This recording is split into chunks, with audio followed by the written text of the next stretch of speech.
Good morning students. Next हमारा topic है interest on partners loan. तो सबसे पहले ये जान लो कि ये जो इंटरेस्ट है पार्टनर लोन का, ये एक कंपल्सरी एक्सपेंडिचर है। कंपल्सरी एक्सपेंडिचर है और इसका क्या है, charge against profits. Charge against profits का मतलब होता है, जैसे हमने उसमें कैपिटल अकाउंट में किया था कि जो भी चार्ज अगेंस्ट प्रॉफिट होता है, इसका मतलब वो प्रॉफिट एंड लॉस अकाउंट में आता है, not in appropriation account. Clear हो गया? क्योंकि ये एक लोन है ना, तो एक बिजनेस की लायबिलिटी बनती है।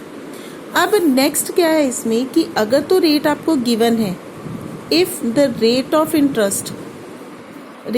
इंटरेस्ट गिवन है, गिवन, देन आप वो लगाओगे। और अगर रेट ऑफ इंटरेस्ट गिवन नहीं है, नॉट गिवन है, तो आप उसमें 6% पर एनम के अकॉर्डिंग लगाओगे। ठीक है, जो कि हमारा लॉ कहता है कि 6% पर एनम के अकॉर्डिंग आपने इंटरेस्ट जो है वो पे करना है। ठीक है, तो इसको आपने सबसे पहले डालना भी प्रॉफिट एंड लॉस अकाउंट में है। क्लियर हो गया? Not in appropriation account. Clear हो गया? अब इसका सम आप करोगे, कल मैं आपको दूंगी, भेजती हूँ इसकी पिक, तो आप उसको सेंड करके आप इसको कर लोगे। ठीक है, नेक्स्ट आपका टॉपिक है पार्टनर्स सैलरी और कमीशन। ठीक है, कि पार्टनर्स को जो हमने सैलरी या कमीशन देनी है। पहले तो सैलरी का क्या है कि सिंपल, कि जब भी आपने सैलरी पे करनी है ना, तो आपने उसको पूरे फुल ईयर की करनी है। ठीक है, अगर आपको मतलब मंथली सैलरी गिवन है, तो आपने उसको मल्टीप्लाई 12 से करके पहले उसको एनुअल बनाओगे और फिर उसको profit and loss appropriation account की डेबिट साइड पर डालोगे। क्लियर हो गया? और अगर नहीं गिवन, अगर एनुअल ही गिवन है, फिर आप डायरेक्टली डाल दो। एनुअल गिवन है तो डायरेक्टली डाल दो। क्लियर हो गया? उसके बाद है अबाउट कमीशन। कमीशन में आपके पास एक इम्पॉर्टेंट कंसेप्ट आता है कि कमीशन का जो आप देते हो ना, आपको रेट गिवन होता है, rate before charging such commission, rate on net profit before charging such commission, और एक दिया होता है rate on net profit after charging such commission. ये बिफोर और आफ्टर का डिफरेंस होता है। अब बिफोर चार्जिंग सच कमीशन का मतलब क्या है कि जो नेट प्रॉफिट गिवन है वो आपको बिफोर चार्जिंग ही होता है।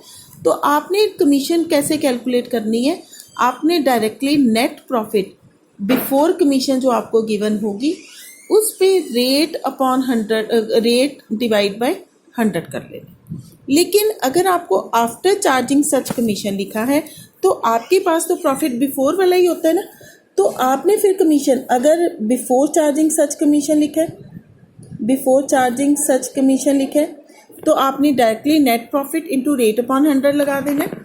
और अगर लिखा हुआ है आफ्टर चार्जिंग सच कमीशन, आफ्टर चार्जिंग सच कमीशन, तो आपके पास नेट प्रॉफिट होगा बिफोर चार्जिंग सच कमीशन वाला।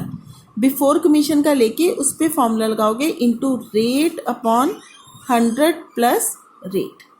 क्लियर हो गया? तो ये फॉर्मूला लगा के आपने कमीशन निकाल के, उस कमीशन को, सैलरी हो या कमीशन, दोनों ही आती कहाँ पे है, debit side of profit and loss appropriation account. Clear हो गया आपके पास ये? अब एक आपका कंसेप्ट था अबाउट कैलकुलेटिंग कैपिटल रेशियो। ठीक है, कि कैपिटल रेशियो कैसे कैलकुलेट करनी है। कई बार आपको कैपिटल रेशियो गिवन नहीं होती, तो आपने कैपिटल रेशियो कैलकुलेट करनी होती है। ठीक है, तो उसमें कैसे करते हैं, जैसे ए और बी को दो पार्टनर्स हैं, ए की कैपिटल है 50,000 और इसकी है 60,000। ठीक है, इसमें दोनों के 4 जीरो कॉमन है, इसका मतलब दोनों को ही आप 10,000 से डिवाइड कर दोगे, तो आपकी रेशियो क्या आ जाएगी, 5:6। इसके बाद इस पे किसी टेबल पे, कॉमन टेबल पे नहीं ये जा रहे, तो इसका मतलब आपकी कैपिटल रेशियो है 5:6। कई बार आपको गिवन होता है कि आपको जो प्रॉफिट है कैपिटल रेशियो में कैलकुलेट करना है, तो आपने उसको इस तरह से करना है। ठीक है, क्लियर हो गई ये कंसेप्ट्स? उसके बाद जो क्वेश्चंस में आएंगी ना प्रॉब्लम्स, वो मैं आपको 1-2 सम्स करके अभी पिक सेंड कर देती हूँ, फिर उसको देख लेना। ठीक है।